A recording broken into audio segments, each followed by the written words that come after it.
मैंने अपने पिछले वीडियो में ये भी बोला था कि चारू और सोपा को भी अच्छे से पता था कि फैमिली बैकग्राउंड जो होता है राजीव सेन का वो बिल्कुल डिफरेंट था उनकी फैमिली बैकग्राउंड से। यही बात को लोगों ने पकड़ लिया और लोग बोले कि आप ना चारू की फैमिली को गरीब बोल रहे हो। आई नेवर सेड कि चारू की फैमिली पुअर है या फिर चारू पुअर है, मैंने ये वर्ड यूज ही नहीं करा। ये आप लोग अपना ओपिनियन बना रहे हो। मैंने जस्ट वहां पर क्लियरफाई किया था कि चारू को अच्छे से ये पता था कि राजीव सेन की फैमिली बैकग्राउंड और राजीव सेन कौन है और उनके साथ क्या सच में 4 महीने अगर किसी के साथ आप रहते हो ना तो उसका हाव भाव ना ऑलरेडी आपको पता चलने लगता है। चारू सोपा ने एक इंटरव्यू में कहा था कि उनका जो फर्स्ट डे से ना उनका मैरिज सही नहीं था, फर्स्ट डे से। तो कोई लड़की सिर्फ शादी के बाद ये एक्सपीरियंस कैसे कर सकती है जो ऑलरेडी 4 महीने से लोग उस बंदे को जान रही है।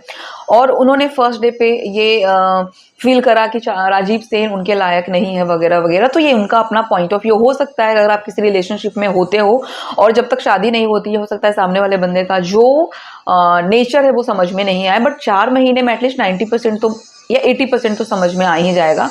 चारू सोपा ने भी एलिगेशन लगाया था कि राजीव सेन जो है वो टाइम नहीं देते हैं। तो मुझे ऐसा लगता है कि 4 महीने में उनको आई डोंट नो कैसे क्लियर नहीं हुआ कि राजीव सेन जैसा एक ऐसा परिवार जो आपके फैमिली से बिल्कुल डिफरेंट था। यही बात मैंने पिछले वीडियो में भी कहा था। ये जानते हुए भी चारू और सोपा ने ये डिसीजन लिया था कि उनको राजीव सेन से शादी करनी है। राजीव सेन को भी अच्छे से पता था कि चारू जो है वो ऑलरेडी एक टीवी एक्ट्रेस हैं और उनसे जब उनकी शादी होगी तो एक बहुत बड़ा हाइप क्रिएट इसलिए होगा क्योंकि दोनों का जो फैमिली बैकग्राउंड था वो बिल्कुल डिफरेंट था, दोनों का स्टेटस डिफरेंट था।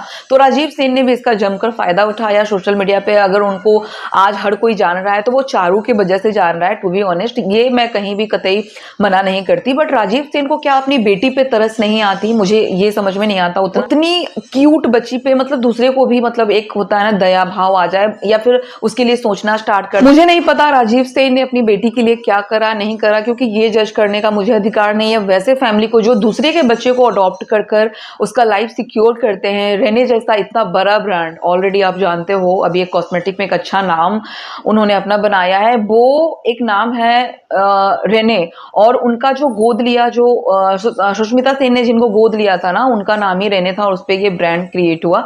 तो आज बहुत अच्छा कर रही है लाइफ में। चारू ने अपने एक वीडियो में ये भी कहा था अभी कि मैंने कभी नहीं कहा कि मुझे फाइनेंशियल कंडीशन से मैं जूझ रही हूँ और मुझे पैसों की तंगी है या कमी है।